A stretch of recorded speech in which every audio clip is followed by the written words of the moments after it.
Only the absolute best on four wheels make it into Autocar's super luxury chart, only the ultra-rare, ultra-expensive, and ultra-luxurious make the cut. The majority of the finalists are limousine saloons with enough size to make a three-bedroom semi-detached house look small, but one or two of the world's most demure and desirable SUVs also make the cut. This is the niche to shop in if you want the ultimate in richness, refinement, sense of occasion, and bestowed status. There isn't a car here that costs less than 6 figures, and a couple of them might even cost 7 figures.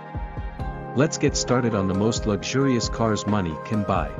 Rolls-Royce Phantom, the grandest and greatest luxury conveyance in motordom, was replaced by Rolls-Royce in 2017 and given a glittering 5-star road test welcome by our road testers shortly thereafter. Owners will love it at least as much for the extravagant statement of wealth and status it endows, and for the unmatched sense of occasion you enjoy when traveling in one. But, while many won't ever know as much, the latest Phantom is also an utter joy and a rare pleasure to drive. Its superbly comfortable and singularly isolating ride comfort can be sampled from the back seats, of course, and is like nothing else you'll encounter in a car, gently loping and deliciously indulgent feeling, but also supremely quiet and smooth. Despite Rolls-Royce's fitment of the latest run-flat tire technology, yet the precision feel and perfect weight of the car's large-rimmed steering wheel is remarkable, likewise the ease with which you can place such a huge car on the road, the tolerance it has for whatever rate of progress suits your trip, the supreme refinement and flexibility of its V12 engine, and the progressiveness of its throttle pedal on step-off.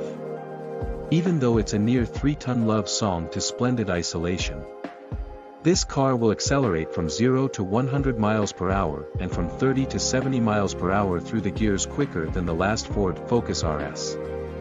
The integrity of its engineering is simply breathtaking. Rolls-Royce Ghost. The Ghost was a line in the sand for Rolls-Royce when it appeared in 2009, the beginning of a transformation that took the company's annual production volume from hundreds of to several thousand cars per year.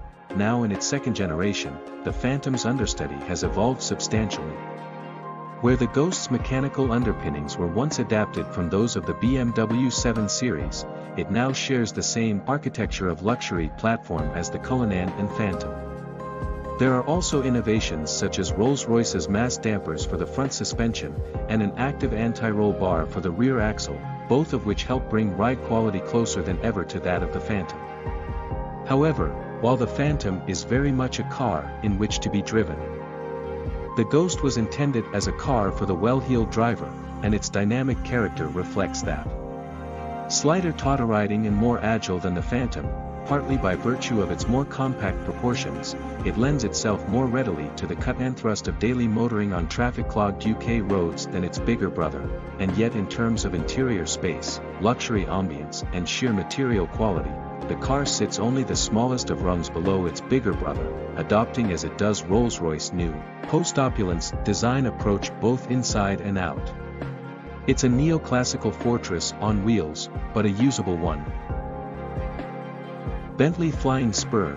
Bentley's four-door, Continental Series limousine started off its modern life as the Continental Flying Spur in 2006, only dropping the nomenclative prefix that links it with Cruise's current two-door GT with its biggest model overhaul yet in 2014. But the Flying Spur is now in its third generation, something that's not difficult to detect from the prouder, more muscular design, which borrows heavily from the most recent, attractive Continental GT Coupe.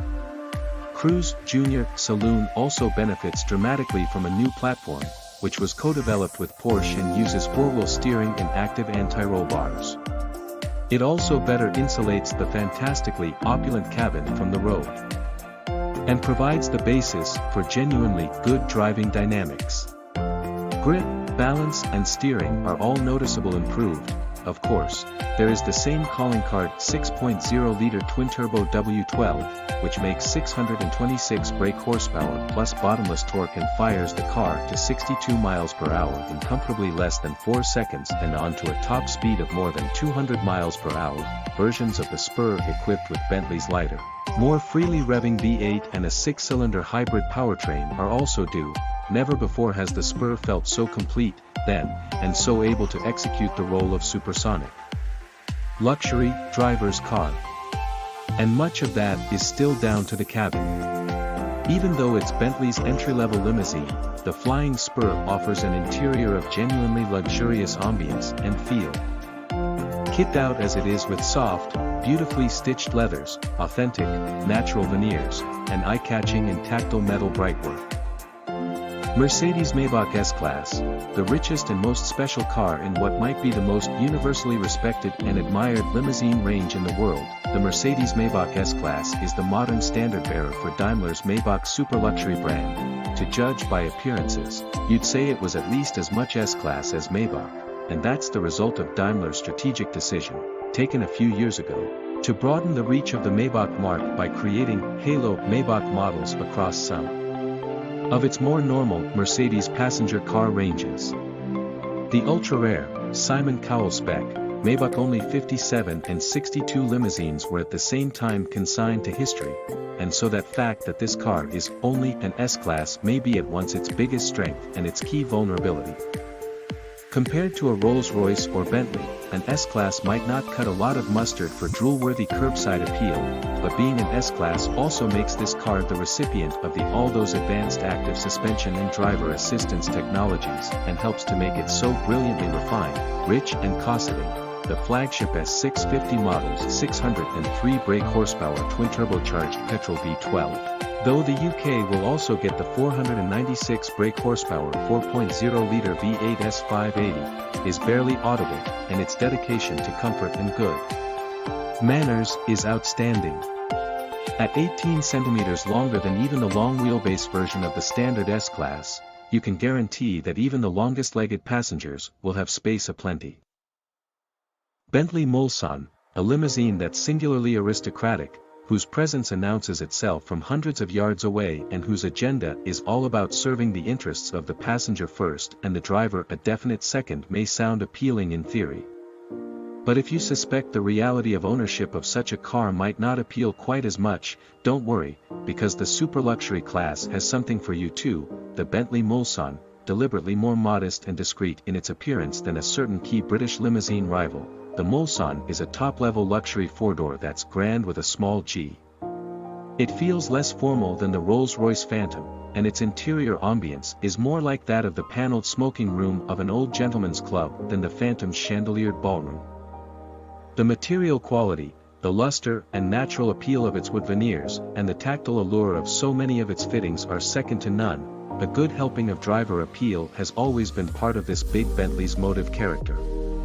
And so while the Mulsanne doesn't ride quite as serenely as some of its closest competition, it handles and responds with more vigor and verve, thanks not least to its torquey turbocharged petrol V8. What results is a car that may not hit quite the same luxury high notes as the very best cars in the class, but that you might end up using more often, not just for special occasions, but because it feels ready to enrich a wider range of journeys.